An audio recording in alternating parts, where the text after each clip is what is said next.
여러분, 정치라는 무대 위에서 가장 잔혹한 장르는 무엇일까요? 느와르도 스릴러도 아닙니다. 바로 믿었던 도끼의 발등이 찍히는 배신극입니다. 어제의 동지가 오늘의 적이 되고 적장이었던 자가 아군의 갑옷을 입고 나타나는 이 기막힌 반전. 지금 여의도 민주당세는 팽팽한 긴장감이 감돌고 있습니다. 그 중심에는 다름 아닌 이재명의 호위무사, 당의 대포라 불리던 정청래 대표가 서 있습니다. 그가 꺼내든 인사카드 한 장이 당원들의 가슴에 시퍼런 멍을 남기고 있습니다. 친문제인 예적통 황희 의원에게 공천의 칼자루를 쥐어주고 심지어 지난 대선에서 이재명 대표의 등 뒤에서 칼을 꽂았던 친낙 친이낙연의 인사를 당의 심장부로 불러들이려 했습니다. 지지자들은 눈을 의심했습니다. 설마 정청래가 형이 왜 거기서 나와? 라는 탄식이 분노로 바뀌는 데는 그리 오랜 시간이 걸리지 않았습니다. 도대체 정청래의 머릿속에는 어떤 계산기가 돌아가고 있는 걸까요? 이것은 탕평이라는 이름의 가면을 쓴 정치적 야합일까요? 아니면 우리가 미처 보지 못한 거대한 지각 변동의 서막일까요? 오늘 우리는 이 위험천만한 도박판의 뒷면을 아주 적나라하게 까보겠습니다. 이 사건의 내막을 제대로 들여다보려면 우리는 민주당의 깊고도 어두운 트라우마를 건드려야 합니다. 겉으로는 민주당은 하나라고 외치지만 그 속은 이미 골물대로 골마 터진 상태입니다. 시계를 2021년 그 치열했던 대선 경선 시절로 돌려봅시다. 이재명 대 이낙연. 그 싸움은 단순한 경쟁이 아니었습니다. 그것은 서로의 영혼을 파괴하는 내전이었습니다. 당시 이낙연 캠프, 즉 친낙 세력은 야당보다 더 악랄하게 이재명 후보의 아킬레스건인 대장동 의혹을 물고 늘어졌습니다. 이재명은 안 된다며 경선 불복 시위까지 벌어졌던 그 끔찍한 기억. 지지자들에게 그들은 타협의 대상이 아니라 척결해야 할 내부의 적, 소위 수박이었습니다. 이재명 대표의 체포동의안 가결 사태 때 비명계가 보여준 행보는 이 불신에 기름을 부었습니다. 그런데 그 수박 감별사를 자처했던 정청래 대표가 지금 그들에게 안방 열쇠를 내어주려 하고 있습니다. 먼저 황희 의원입니다. 그는 누구입니까? 노무현 청와대 행정관을 거쳐 문재인 정부에서 문체부 장관을 지낸 친문 중의 친문, 성골 중의 성골입니다. 그가 맡게 된 전략공천관리위원장이라는 자리는 실로 막강합니다. 다가오는 지방선거와 재보궐선거에서 누구를 꽂고 누구를 날릴지 결정하는 저승사자의 자리입니다. 이 자리를 친문에게 넘겼다는 것은 곧 다가올 선거에서 친명계 신인들이 학살당할 수도 있다는 공포를 의미합니다. 이재명 대표를 지키기 위해 거리로 나섰던 개딸들은 묻습니다. 우리가 피땀 흘려 지킨 당인데 왜 공천권은 저들에게 줘야 합니까? 하지만 진짜 화약고는 따로 있었습니다. 바로 20년 전 대구시의원의 등용 시도입니다. 이 이름이 거론되자마자 당원 게시판은 그야말로 폭발했습니다. 그녀는 지난 대선 당시 이낙연 캠프의 대변인 격으로 활동하며 이재명 후보를 공격했던 최선봉장이었습니다. 하지만 문제는 단순히 계파가 아닙니다. 더 심각한 것은 그녀의 과거 행적, 바로 인성 논란입니다. 2020년 그녀는 자신에게 비판적인 댓글을 달았다는 이유로 한 공립학교 비정규직 교직원을 찾아갔습니다. 시의원이라는 완장을 차고 학교 행정실까지 쳐들어가 고성을 지르고 갑질을 했다는 의혹. 이 사건으로 그녀는 당에서 제명이라는 중징계를 받았습니다. 비록 나중에 감경되었다고는 하나 을을 대변해야 할 민주당의 정치인이 슈퍼갑질을 했다는 사실은 씻을 수 없는 주홍글씨입니다.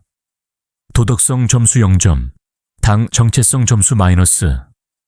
이런 인물을 민주당의 전략과 비전을 연구하는 민주연구원 부원장에 앉히겠다니요. 이건 트로이의 목마를 성 안으로 들이는 수준이 아니라 아예 성문에 휘발유를 뿌리고 라이터를 던져주는 꼴입니다. 지난 6일 최고위원회 비공개 회의장 안의 풍경은 그야말로 아수라장이었습니다. 문이 닫히자마자 고성이 터져 나왔습니다.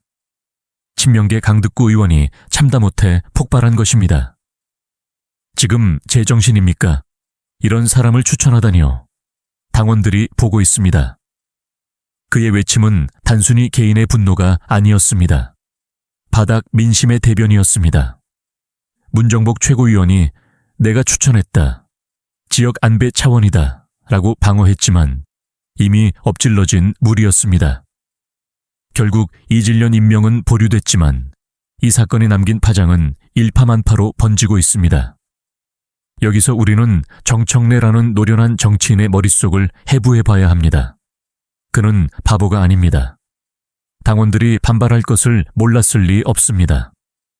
그럼에도 불구하고 왜 지금 이 시점에 이런 무리수를 뒀을까요?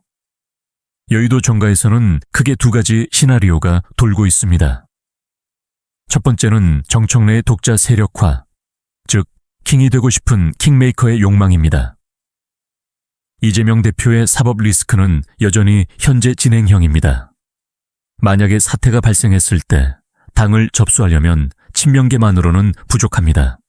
갈곳 잃은 친문 세력, 그리고 호남을 기반으로 한 친낙 세력까지 흡수하여 자신의 몸집을 불리려는 계산입니다. 이질련 전 시의원을 굳이 대구에서 끌어올린 것도 전국구 조직을 위한 포석이라는 해석입니다. 나는 더 이상 이재명의 그림자가 아니다.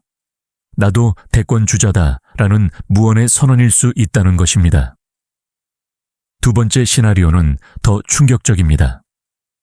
바로 조국 혁신당과의 합당 빌드업설입니다. 황희 의원 같은 친문 핵심을 중용한 것, 그리고 최근 정청래 대표의 미묘한 스탠스 변화를 보면 조국 혁신당과 겹치는 부분이 많습니다. 조국 대표 역시 문재인 정부의 황태자였습니다.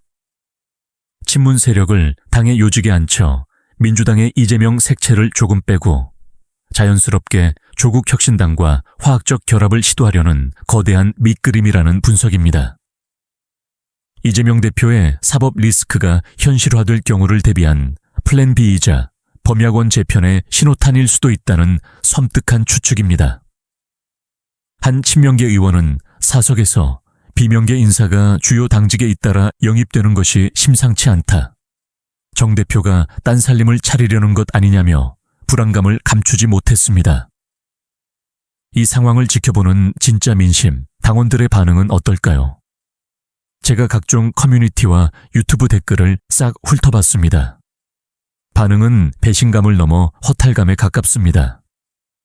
이재명 지지자들의 성지인 제명인의 마을에서는 와, 정청래 실망이다.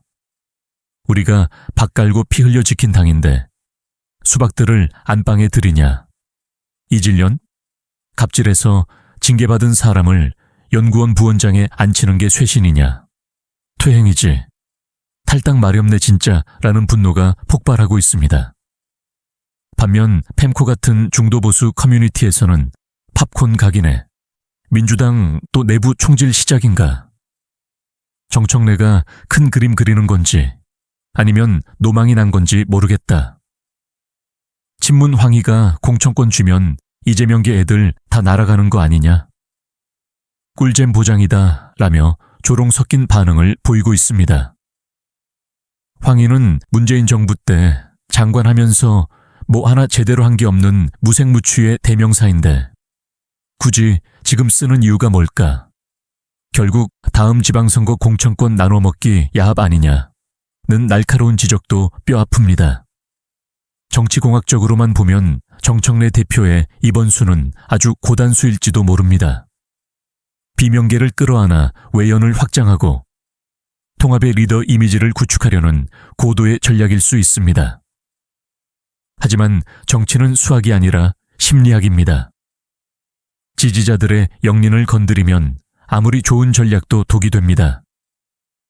지난 대선과 총선을 거치며 뼈에 사무친 배신감을 안고 있는 당원들에게 이제 정치적 이익을 위해 화해했으니 너희들도 웃으며 악수하라고 강요하는 것은 폭력입니다.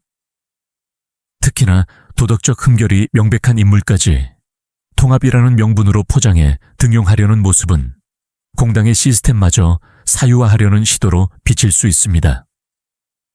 황희에게 쥐어준 칼자루, 그리고 잠시 멈췄지만 언제 다시 튀어나올지 모르는 이질련 카드. 이것이 과연 민주당을 원팀으로 만드는 강력한 접착제가 될까요? 아니면 당을 산산조각 내버리는 다이너마이트 심지가 될까요?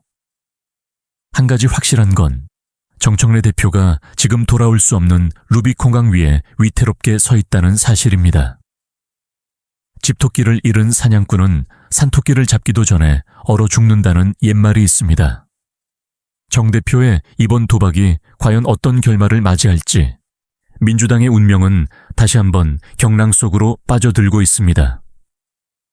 통합이라는 명분 뒤에 숨겨진 칼날이 과연 누구의 목을 겨누고 있는지 우리는 두 눈 부릅뜨고 지켜봐야 할 것입니다. 정의는 때로는 모호하지만 권력의 이동은 언제나 선명한 자국을 남기기 때문입니다.